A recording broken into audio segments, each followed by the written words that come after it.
ओम नमो भगवते वासुदेवाय। ओम नमो भगवते वासुदेवाय। ओम अज्ञानतिमिरन्धस्य ज्ञानाञ्जनशलाकया चक्षुरुन्मिलितं येन तस्मै श्रीगुरुवे नमः। जय श्री कृष्ण चैतन्य प्रभु नित्यानंद, श्री अद्वैत गदाधर श्रीवासादि गौर भक्तविंद। तप्त कांचन गौरांगी राधे वृंदावनेश्वरी, वृषभानुसुते देवी प्रणमामि हरिप्रिये। वाञ्छा कल्पतरुभ्यश्च कृपा सिन्धुभ्यैव च पतितानां पावनेभ्यो वैष्णवेभ्यो नमो नमः। हे कृष्ण करुणा सिंधु दीनबंधु जगतपते, गोपेश गोपिका कांत राधा कांत नमस्तुते। हरे कृष्णा। तो बहुत बहुत स्वागत है सभी भक्तों का इस भगवद गीता सीरीज़ में। आज हम 59 नंबर क्लास रिकॉर्ड कर रहे हैं। 58 क्लास हमने अपलोड किया हमारे यूट्यूब चैनल पे हरे कृष्णा सिलवासा, इस्कॉन सिलवासा में। तो आप वहाँ से हमारा टोटल क्लास सुन सकते हो। हमने भगवद गीता सीरीज़ में भगवद गीता के 1 नंबर अध्याय के 1 नंबर श्लोक से स्टार्ट करके, और आज हम आ गए हैं भगवद गीता के 17 नंबर अध्याय के 11 नंबर श्लोक पर। तो ये सभी क्लास हमारी आपको हमारे YouTube चैनल पर अवेलेबल हैं। आप वहाँ पर सुन सकते हो। आपके मित्रों, आपके परिचितों, आपके परिजनों को भी इसके बारे में सूचना दे सकते हो। तो हमारे चैनल को सब्सक्राइब करें और हमारी भगवद गीता की सभी क्लासों को सुनकर भगवद गीता को समझने का प्रयास करें। तो आज हम 11 नंबर श्लोक 17 नंबर अध्याय से स्टार्ट कर रहे हैं। अफल आकाशिभि यज्ञ विधि दिष्ट ये उच्यते यष्ट्यवयम् एव इति मनः समाधाय से सात्विकः। तो भगवान यहाँ बता रहे हैं अर्जुन को, कृष्ण कह रहे हैं अर्जुन से, यज्ञों में वही यज्ञ सात्विक होता है जो शास्त्रों के निर्देशानुसार कर्तव्य समझकर उन लोगों द्वारा किया जाता है जो फल की इच्छा नहीं करते। तो यज्ञ भी 3 प्रकार से होते हैं, सतोगुणी, रजोगुणी और तमोगुणी यज्ञ। तो कुछ यज्ञ सतोगुण में होते हैं, कुछ रजोगुण में और कुछ तमोगुण में। तो यज्ञ सतोगुण में कैसा होता है, मतलब एक ही यज्ञ है, आप उसको सतोगुण में भी कर रहे हो, कोई उसको रजोगुण में कर रहा है, कोई उसको तमोगुण में कर रहा है। आपके भाव क्या है, आपका मूड क्या है, आपका यज्ञ के प्रति आपके मन में चल क्या रहा है, किस लिए यज्ञ कर रहे हो आप, यज्ञ करने के पीछे आपका उद्देश्य क्या है, उससे डिसाइड होगा कि आपका यज्ञ सतोगुणी है, रजोगुणी है कि तमोगुणी है। तो यहाँ भगवान बता रहे हैं सतोगुणी यज्ञ कौन सा है। सतोगुणी यज्ञ वो है जो शास्त्रों के निर्देशानुसार किया जा रहा है, कर्तव्य समझ के, इट इज माई ड्यूटी, ये मेरा यज्ञ।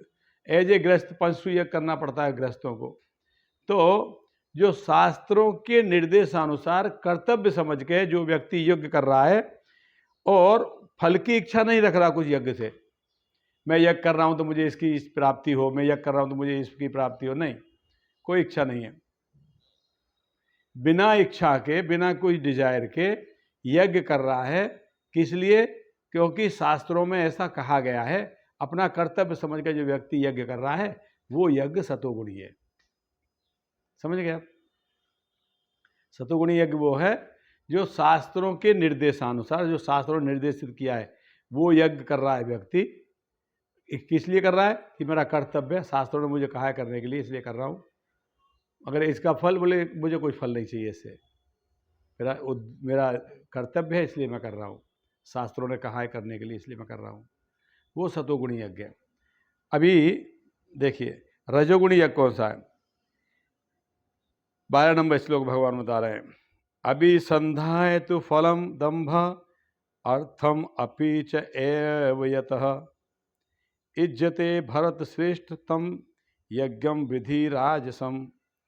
कह रहे हैं भरत श्रेष्ठ, जो यज्ञ किसी भौतिक लाभ के लिए या गर्ववश किया जाता है उसे तुम राजसी समझो। जो यज्ञ किसी भौतिक लाभ के लिए किया जा रहा है, किसी लाभ प्राप्ति के लिए, या गर्ववश किया जा रहा है, अहंकार से, घमंड से, बहुत पैसा है मेरे पास, करो यज्ञ करो, बुलाओ सबको, खिलाओ सबको खाना, पूरे गांव में बुला के लाओ सबको, पूरा पम्पलेट लगा दो, होर्डिंग लगा दो, पूरा पेपर में डालो, मीडिया में डालो। अगर ये सब हो रहा है यज्ञ करने के लिए, तब ये यज्ञ राजसी है। मतलब भौतिक लाभ के लिए क्या लाभ मिलेगा? मेरी ख्याति, मुझे प्रशंसा मिलेगी, मेरा नाम हो जाएगा, 1008 कुंडली यज्ञ किया, ये मेरा नाम हो जाएगा, या मुझे कोई धन की प्राप्ति होगी, या मुझे स्वर्ग की प्राप्ति होगी। तो या तो गर्ववश या किसी लाभ के लिए किया जा रहा है, तो राजसी यज्ञ है। अभी तामसी यज्ञ कौन सा है? 13 नंबर श्लोक। विधिहीनम सृष्टान मंत्रहीनम दक्षिणम श्रद्धा विरहितम यज्ञम तामसम परिचक्षते। तो जो यज्ञ शास्त्रों के निर्देश की अवहेलना करके, प्रसाद वितरण किए बिना, वैदिक मंत्रों का उच्चारण किए बिना, पुरोहितों को दक्षिणा दिए बिना, श्रद्धा के बिना संपन्न किया जाता है, वो तामसी है। तामसी यज्ञ कौन सा है? शास्त्रों ने नहीं बताया, अपने मन से कर रहे हैं। किस लिए कर रहे हैं? तो बिना श्रद्धा के कर रहे हैं, प्रसाद ही वितरण नहीं किया। यज्ञ के बाद में प्रसाद वितरण होना चाहिए, प्रसाद वितरण नहीं किया। जो यज्ञ में मंत्रों का उच्चारण करते हैं, वो मंत्रों का उच्चारण भी नहीं कर रहे, ना मंत्रों का उच्चारण कर रहे, ना उचित मंत्र बोल रहे, ना प्रसाद वितरण किया, ना ही जो कथा जो यज्ञ करा रहे हैं ब्राह्मण, उनको दक्षिणा दी, ना ही श्रद्धा है करने के पीछे। पर वो कर रहा है तो मैं भी कर रहा हूं। ऐसे यज्ञ कैसे हैं? तामसी हैं। ठीक है।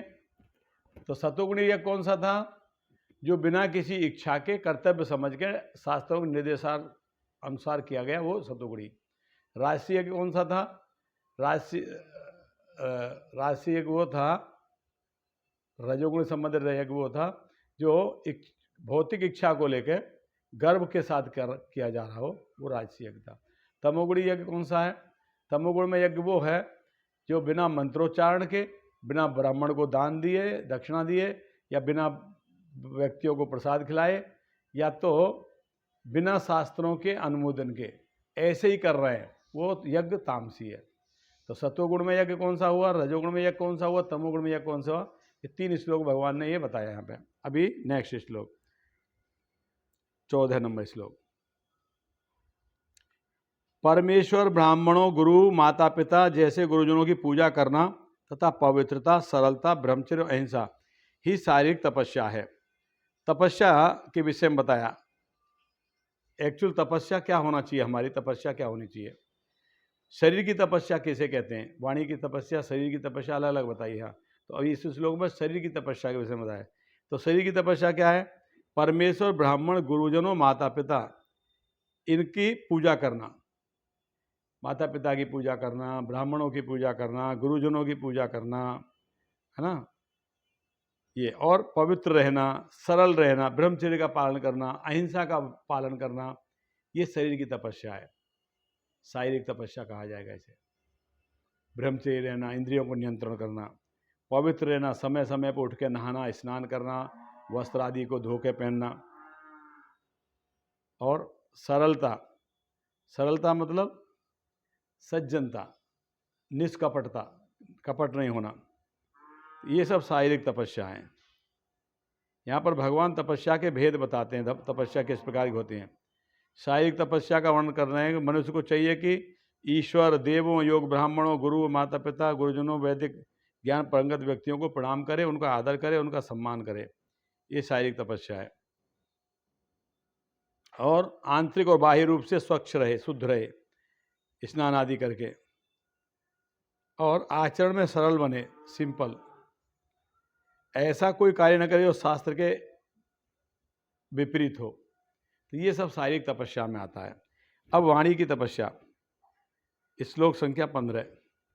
सच्चे यानी सही, बहाने वाले, दूसरों को अच्छे लगने वाले, हितकर, दूसरों के हित के, और अन्यों को क्षुब्ध न करने वाले, किसी को दुख न पहुंचाने वाले, ऐसे वाक्य बोलना और वैदिक साहित्य का नियमित पारायण करना, ये वाणी की तपस्या है। वाणी की तपस्या क्या है?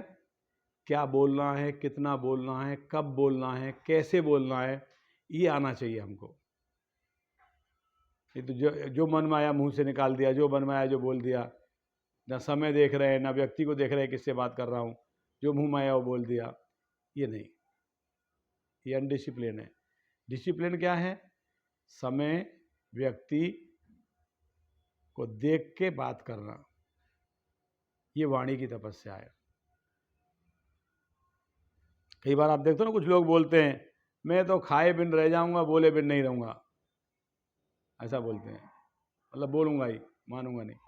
या कुछ लोग बोलते हैं जो बात है वो तो बोली ही जाती है, सही बात तो किसी बुरा लगे चाहे भला लगे, नहीं।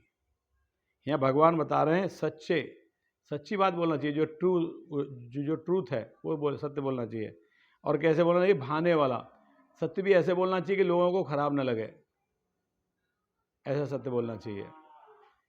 और हितकार, दूसरों के हितैषी होना चाहिए, वो बात विपरीत नहीं होना चाहिए। जैसे ही एक बार एक छोटी सी कथा आती है। एक व्यक्ति था, मतलब एक राजा था, राजा ने हाथी पाला हुआ था, तो उसने कुछ लोगों को हाथी की सेवा करने पर डिप्यूट कर दिया, लगा दिया, मगर उनको बोल दिया हाथी को कुछ हो गया ना तो तुम लोगों को फांसी पे चढ़ा दूंगा मैं, मेरा हाथी बहुत प्रिय है मुझे। तो हाथी का वो सेवा कर रहे थे, 2-5 साल के बाद में हाथी मर गया। अब ये राजा को कौन बताने जाएगा हाथी मर गया? जो बताने जाएगा वो तो गया, फांसी पे चढ़ जाएगा। अब सब टेंशन में, तो बोले तुम जाके बता दे राजा, वो बोले तुम जाके बता दे, कोई नहीं बता रहा। एक व्यक्ति गया, तो बोले ठीक है मैं जाऊँगा। तो गया राजा ने बोला कैसे हो? बोले ठीक है। और हाथी कैसा है? बोले हाथी ठीक है। बोले अच्छा, लेकिन सो रहा है, उठ नहीं रहा है, लेटा हुआ है, बैठ नहीं रहा है। अच्छा, कब से नहीं बैठ रहा? बोले कल से ही नहीं बैठ रहा, कल से ही लेटा हुआ है। क्यों? सांस ले रहा है? नहीं, सांस तो नहीं ले रहा, सांस नहीं ले रहा। तो मर गया क्या? पता नहीं। राजा ने खुद ही बोला मर गया क्या, उसने नहीं बोला मर गया, तो राजा उसको फांसी चढ़ा देता। तो राजा बोला चलो मैं जाके देखता हूँ क्या हुआ है।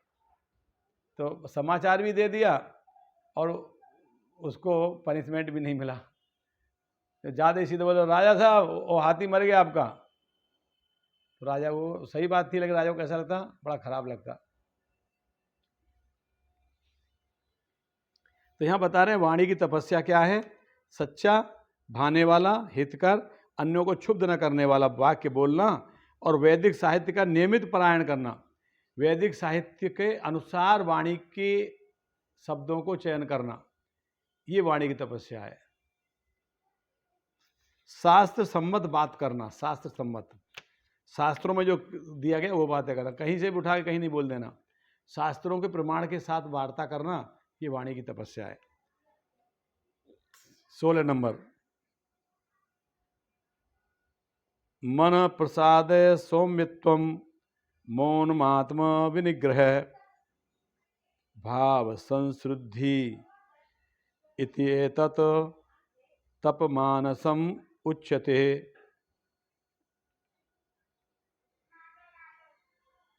मन का तपस्या क्या है? मन की तपस्या, मन की तपस्या है संतोष, सरलता, गंभीरता, आत्मसंयम और जीवन की शुद्धि, ये मन की तपस्याएं हैं। मन को प्रभुपाद लिख रहे हैं, मन को संयमित बनाने का अर्थ है उसे इंद्रिय तृप्ति से विलग करना, तब मन आपका संयमित हो जाएगा, कंट्रोल्ड हो जाएगा। उसे इस तरह प्रशिक्षित किया जाना चाहिए कि जिससे वह सदैव परोपकार के विषयों में सोचे। मन के लिए सर्वोत्तम प्रशिक्षण विचारों की श्रेष्ठता है। आपको मन को ट्रेन करना है तो आपके विचार शुद्ध करने होंगे, आपके विचार अच्छे विचार लाने होंगे। अच्छे विचार लाएंगे तो मन भी आपका नियंत्रित रहेगा। मनुष्य को कृष्ण भाव से विचलित नहीं होना चाहिए, इंद्रिय भोग से सदैव बचना चाहिए। अगर मन को नियंत्रण करना है तो कृष्णा कॉन्शियस में लगना चाहिए, भगवान कृष्ण की सेवा में लगना चाहिए और इंद्रिय तृप्ति से बचना चाहिए, सेंस ग्रेटिफिकेशन से बचना चाहिए। इंद्रिय भोग के विचारों से मन को अलग रख करके ही मन की तुष्टि प्राप्त की जा सकती है। मन कब सेटिस्फाई होगा? जब भगवान की सेवा करेगा तब मन सेटिस्फाई होगा। सेंस ग्रेटिफिकेशन से, इंद्रिय भोग से मन सेटिस्फाई नहीं होगा, उसको संतोष नहीं मिलेगा। रूपाई लिख रहे हैं हम इंद्रिय भोग के बारे में जितना सोचते हैं उतना ही मन अतृप्त होता जाता है। जितना सोचते हैं ना हम इंद्रिय भोग के बारे में, उतना ही मन अतृप्त होता है। मन को बोलता है हाँ ये भी चाहिए, आओ ये भी चाहिए, ये भी चाहिए। फिर मन को जो जो हम सोचते जाएंगे सब मन को चाहिए।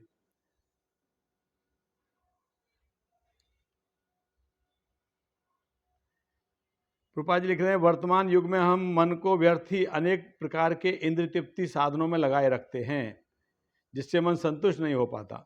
हम इंद्रिय भोग करते हैं ना तो मन की इच्छाएं और बढ़ती जाती हैं। अतएव सर्वश्रेष्ठ विधि यह है कि मन को वैदिक साहित्य की ओर मोड़ा जाए, क्योंकि यह संतोष प्रदान करने वाली कहानियों से भरा हुआ है। तो मन को लगाइए भगवद गीता भागवतम के स्टडी में लगाइए मन को, तब मन आपका नियंत्रण हो जाएगा। भागवतम पढ़िए, भागवतम बहुत सुंदर सुंदर कथाएं हैं। रूपा जी कह रहे हैं मन को छल कपट से मुक्त होना चाहिए, सबके कल्याण के विषय में सोचना चाहिए और मौन मतलब गंभीरता, सीरियसनेस। इसका मतलब है कि व्यक्ति को आत्म साक्षात्कार के विषय में सोचना चाहिए, भौतिक वस्तुओं के बजाय आत्म साक्षात आत्मोन्नति के विषय में सोचना चाहिए। ये मन की तपस्या है। 17 नंबर, भौतिक लाभ की इच्छा न करने वाले केवल परमेश्वर में प्रवृत्त मनुष्यों द्वारा दिव्य श्रद्धा से संपन्न यह 3 प्रकार की तपस्या सात्विक तपस्या कहलाती है। ये जो अभी हमने 3 प्रकार की तपस्या बताई, शरीर की, वाणी की, मन की, मनसा वाचा कर्मणा, मन वाणी और शरीर की जो तपस्या है, ये 3 प्रकार की तपस्या बताई यहाँ पे। ये कौन कर सकते हैं? जो भौतिक लाभ की इच्छा नहीं कर रहे, जिनको मटेरियल डिजायर नहीं है, भौतिक लाभ की इच्छा नहीं है और परमेश्वर में प्रवृत्त हैं, भगवान की भक्ति में लगे हुए हैं, ऐसे व्यक्ति दिव्य श्रद्धा के साथ ये 3 प्रकार की सात्विक तपस्या कर सकते हैं। ये तीनों तपस्या सात्विक हैं, मन से, वाणी से और कर्म से। शरीर की तपस्या बताई, गुरुजनों का, माता पिता का, श्रेष्ठजनों का आदर करना, सम्मान करना, स्वच्छ रहना, सरल रहना शरीर की। वाणी की बताई, क्या बोलना है, कब बोलना है, कैसे बोलना है, कितना बोलना है, हितकर बोलना है, सच्चा बोलना है, ये वाणी की तपस्या।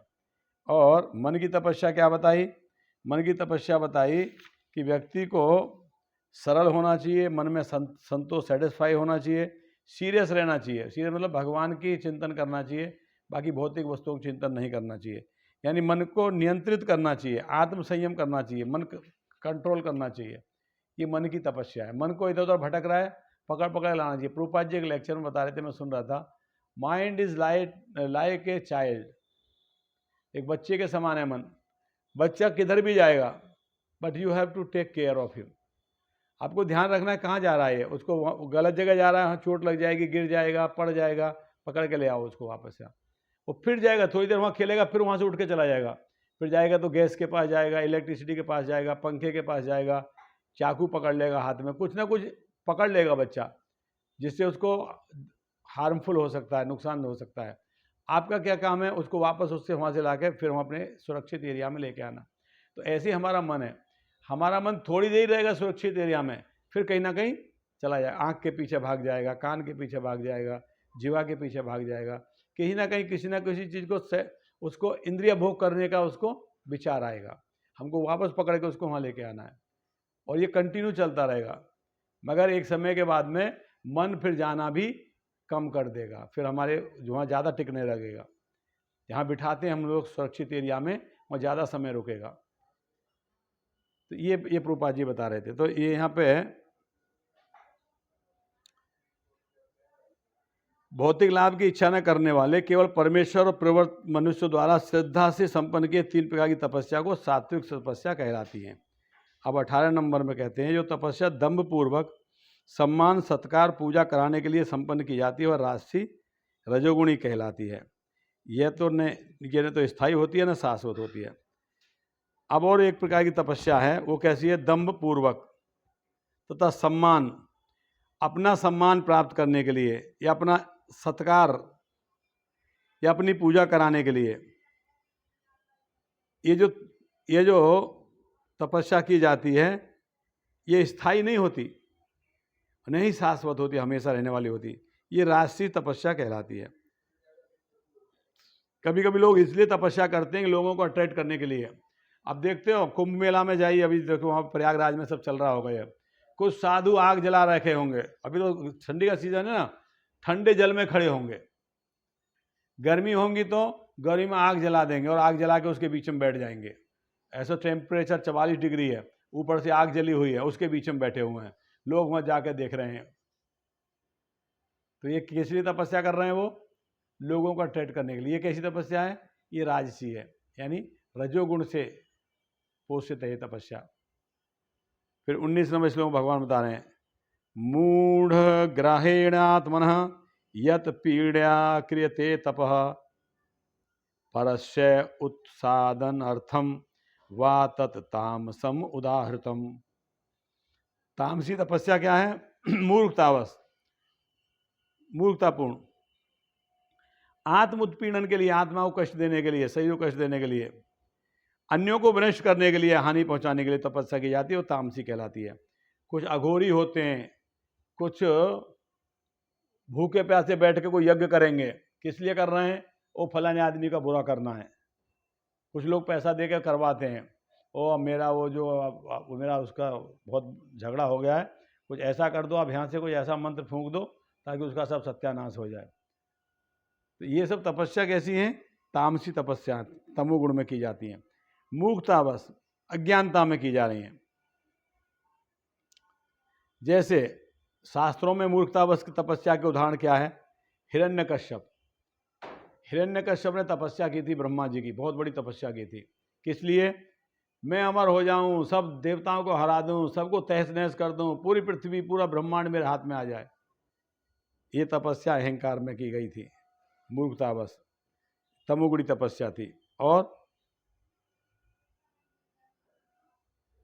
रावण ने तपस्या की थी। रावण ने तपस्या करके क्या मांगा था? अमरत्व, मुझे कोई मार ना सके। उसने भी ऐसे ही किया था, उसके भी नाभि में अमृत था। तो जो दूसरों को कष्ट पहुंचाने के लिए मैं विश्व विजयी हो जाऊं, सबको हरा दूं, सबको मार दूं, सब मेरी पूजा करें, मैं ही महान बन जाऊं, मैं ही भगवान हो जाऊं, सब मेरा सम्मान करें, ये विचार से पूजा की जाती है, तपस्या की जाती है, उसको तमोगुणी तपस्या कहते हैं। अभी दान के विषय में, अभी तपस्या के विषय में बताया, अभी दान के विषय में बता रहे हैं। दान, दात्व्यम इति यत दानम दीयते अनुपकारिणे बिना उपकार के, देशे काले च पात्रे च तत्दानम सात्विकम स्मृतम। सतोगुण में दान कौन सा है? जो दान कर्तव्य समझ के दिया जा रहा है, भाई हमारी ड्यूटी हमें करना चाहिए, अपना कर्तव्य समझ के दान दे रहे हैं, या किसी प्रत्युपकार की आशा के बिना, उसके प्रति हमको बदले में कुछ चाहिए नहीं। दान दे के हमको प्रोपोगंडा नहीं फैलाना, मैंने इतना दान कर दिया है। जो सतोगुणी व्यक्ति दान करता है ना, वो किसी को बताता है नहीं मैं दान कर रहा हूँ। सतोगुणी व्यक्ति दान करता बताते हैं, आपको भी नहीं बोलेगा कि मेरा नाम लिख दो कहीं, बोलेगा आप इसे गुप्त रहने दीजिए, वो सतोगुणी दान है। और उचित काल स्थान और योग व्यक्ति को दिया जाता है। मंदिर में देगा, वैष्णवों को देगा, पुजारी को देगा, ब्राह्मण को देगा, वो दान, और बिना किसी प्रत्युत्तर में, किसी लाभ के बदले में, कोई लाभ की भावना नहीं है उसकी, कर्तव्य समझ के दे रहा है। कैसे? कि जैसे वैष्णव हैं, ब्राह्मण हैं, वो शास्त्रों का अध्ययन करते हैं, पठन पाठन करते हैं, यजन याजन करते हैं। उनके पास में समय नहीं है कि वो जीविका कमाएं। वो शास्त्रों को पढ़ के उस ज्ञान को दूसरों को दे रहे हैं। उनकी यही सेवा है समाज में, सोसाइटी में। तो उनको दान देना चाहिए ताकि उनका जीविकोपार्जन चले, ताकि उनका खान पान की व्यवस्था हो पाए। क्योंकि वो तो बिजनेस व्यवसाय नहीं कर रहे, वो तो जॉब नहीं कर रहे। अगर बिजनेस व्यवसाय कर रहे हैं, जॉब कर रहे हैं, तो फिर वो ब्राह्मण नहीं है, फिर वो वैश्य हैं, या तो शूद्र हैं। शूद्र हैं वो।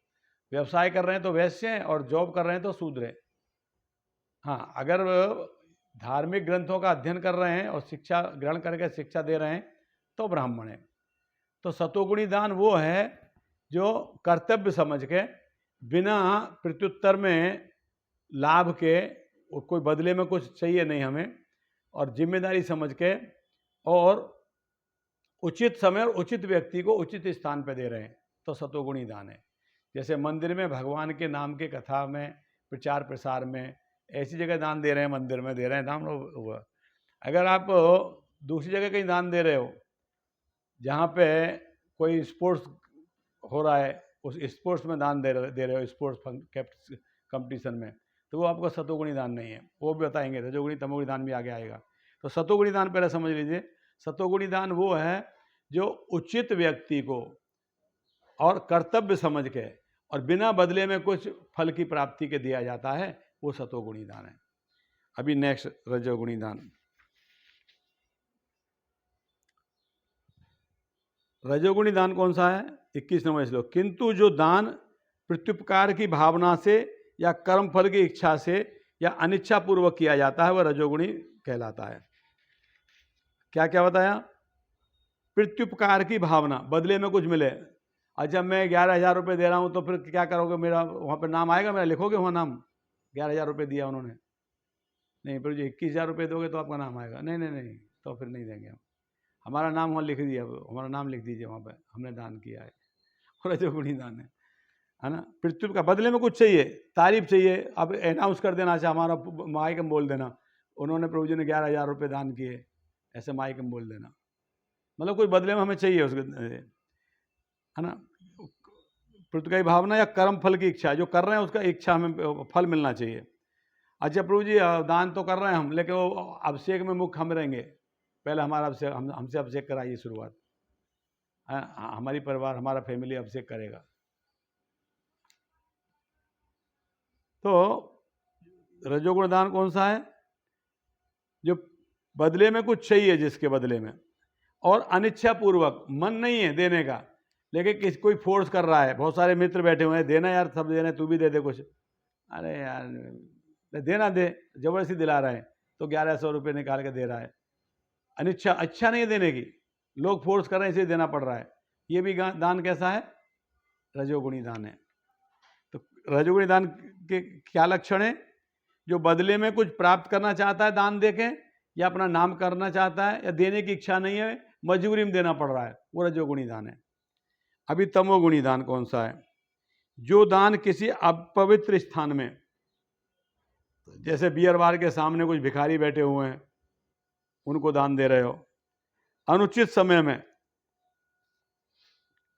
अयोग्य व्यक्ति को बिना समुचित ध्यान आदर से दिया जाता है, वह तामसी है। ना तो आपको दान देते समय कोई सम्मान कर रहे हो उस व्यक्ति का। अब ब्राह्मण को दान देते हैं, उसके पैर छूते हैं। अब भिखारी को दान देकर पैर छूते हो भिखारी के? नहीं। आपको पता भी नहीं, आपका पैसा ले जाके वो गांजा खरीदेगा कि गुटखा खरीदेगा कि चाय पिएगा कि चिकन खाएगा, आपके पैसे से क्या करेगा आपको पता नहीं है, ये बस आपने दे दिया। वो दान तामसी है, तमोगुणी दान है वो। आपके दान से वो अगर व्यवसाय, वो कुछ भी व्यसन कर रहा है, तो उसका पाप उसको तो लग ही रहा है, आपको भी लग रहा है, क्योंकि आपने ही उसको व्यवस्था करके दिया मांस खाने का। तो वो तमोगुणी दान है। जो दान किसी अपवित्र स्थान में, मंदिर में दान करना पवित्र स्थान है, और यहाँ वहाँ दान करना अपवित्र स्थान है। रेलवे स्टेशन पे, ट्रेन में, कहीं बियर बार के सामने, मार्केट में, कहीं स्पोर्ट्स कंपटीशन में, ये सब क्या है दान? कैसे? अपवित्र स्थान में, अनुचित समय में, दान के समय क्या होते हैं? दान के समय होते हैं सुबह प्रातः काल में नहा के स्नान करके सम्मान के साथ करना, किसी भी समय। और अयोग्य व्यक्ति कौन है? जो दान लेने के लिए योग्य नहीं। दान कौन लेने का योग्य व्यक्ति कौन है? जो ब्राह्मण है या वैष्णव है, वो दान लेने के योग्य है। कब? जब वो मात्र जीविका चलाने के लिए शास्त्र पढ़ रहा है और कोई काम नहीं कर रहा, शिक्षा दे रहा है और कोई काम नहीं कर रहा, तब उसको दान दे सकते हो आप। तो इस प्रकार से हमने ये 22 नंबर श्लोक तक अभी चर्चा किया और 23 नंबर श्लोक से अगली क्लास में चर्चा करेंगे। ठीक है, हरे कृष्णा। श्रील प्रभुपाद की जय।